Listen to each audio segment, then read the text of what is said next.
The Selfish Giant by Oscar Wilde. Every afternoon, as they were coming from school, the children used to go and play in the giant's garden. It was a large, lovely garden with soft green grass. Here and there over the grass stood beautiful flowers like stars, and there were 12 peach trees in that springtime broke out into delicate blossoms of pink and pearl, and in the autumn bore rich fruit. The birds sat on the trees and sang so sweetly that the children used to stop their games in order to listen to them. "How happy we are," they cried to each other. One day the giant came back. He had been to visit his friend the Cornish ogre, and had stayed with him for 7 years. After the 7 years were over, he had said all that he had to say, for his conversation was limited, and he determined to return to his own castle. When he arrived, he saw the children playing in the garden. "What are you doing here?" he cried in a gruffy voice, and the children ran away. "My own garden is my own garden," said the giant. "Anyone can understand that, and I will allow nobody to play in it but myself." So he built a high wall all around it and put up a notice board: "Trespassers will be prosecuted." He was a very selfish giant. The poor children had nowhere to play. They tried to play on the road, but the road was very dusty and full of hard stones, and they did not like that. They used to wander around the high wall when their lessons were over and talk about the beautiful garden inside. "How happy we were there," they said to each other. Then the spring came, and all over the country there were little blossoms and little birds. Only in the garden of the selfish giant it was still winter. The birds did not care to sing in it, as there were no children, and the trees forgot to blossom. Once a beautiful flower put its head out from the grass, but when it saw the notice board, it was so sorry for the children that it slipped back into the ground again and went off to sleep. The only people who were pleased were the snow and the frost. "Spring has forgotten this garden," they cried, "so we will live here all the year round." The snow covered up the grass with her great white cloak, and the frost painted all the trees silver. Then they invited the north wind to stay with them, and he came. He was wrapped in furs, and he roared all day about the garden and blew the chimney pots down. "This is a delightful spot," he said. "We must ask the hail on a visit." So the hail came in. Every day for 3 hours he rattled on the roof of the castle, till he broke most of the slates. And then he ran round and round the garden as fast as he could. He was dressed in gray, and his breath was like ice. "I cannot understand why the spring is so late in coming," said the selfish giant, as he sat at the window and looked out at his cold white garden. "I hope there will be a change in the weather." But the spring never came, nor the summer.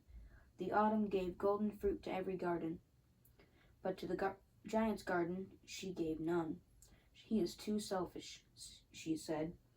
So it was always winter there, and the north wind and the hail and the frost and the snow danced about through the trees. One morning, the giant was lying awake in bed when he heard some lovely music.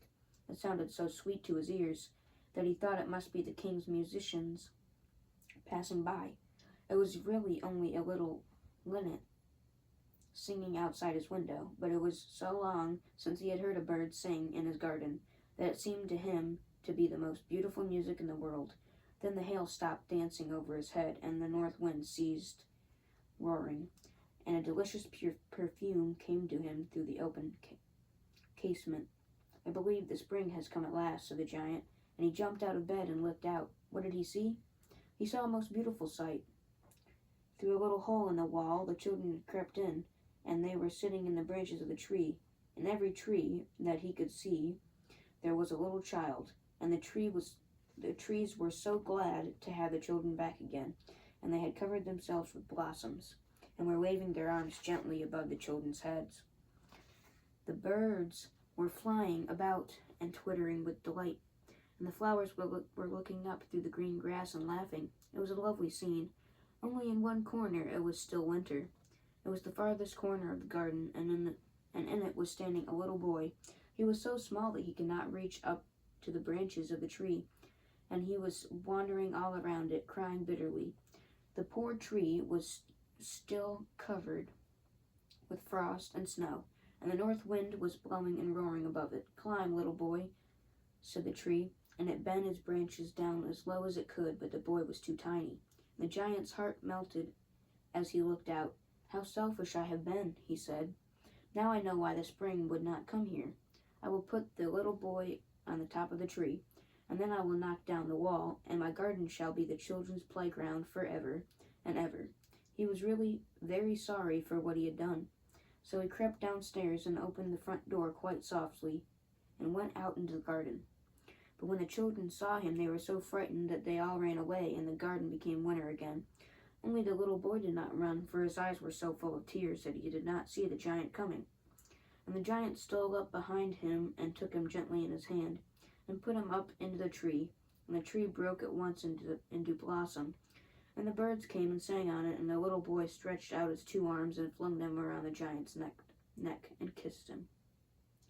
The other children, when they saw that the giant was not wicked any longer, came running back, and with them came the spring. "It is your garden now, little children," said the giant, and he took a great axe and knocked down the wall.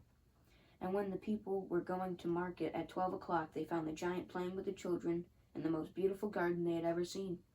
All day long they played, and in the evening they came to the giant to bid him goodbye. "But where is your little companion?" he said, "the boy I put into the tree."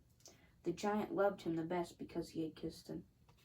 "We don't know," answered the children. "He has gone away." "You must tell him to be sure and come here tomorrow," said the giant.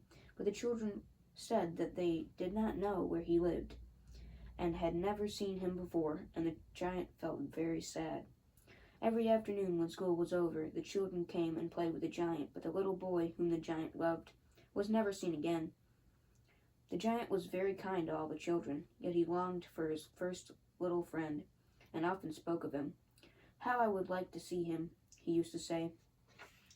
Years went over, and the giant grew very old and feeble. He could not play about any more, so he sat in a huge armchair and watched the children at their games, and admired his garden. "I have many beautiful flowers," he said, "but the children are the most beautiful flowers of all." One winter morning he looked out his window as he was dressing, and did not hate the winter now, for he knew it was merely the spring asleep, that the flowers were resting. Suddenly he rubbed his eyes in wonder and looked and looked. It certainly was a marvelous sight. In the farthest corner of the garden was a tree covered with lovely white blossoms. Its branches were all golden, and silver fruit hang down from them. And underneath it stood a little boy he had loved.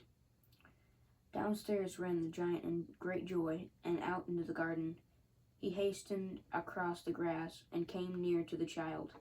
And when he came quite close, his face grew red with anger, and he said, "Who hath dared to wound thee?"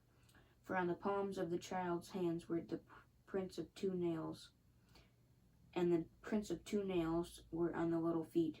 "Who hath dared to wound thee?" said the giant. "Tell me, that I may take my big sword and slay him."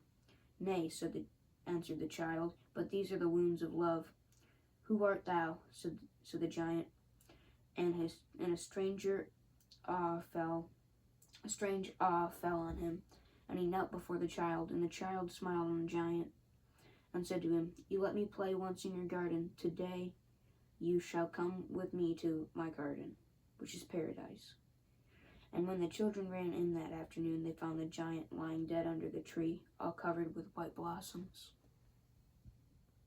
That is the end of The Selfish Giant.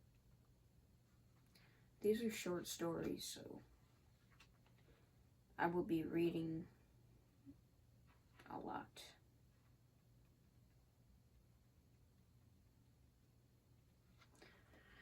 I will see you guys in the next video. Bye, y'all.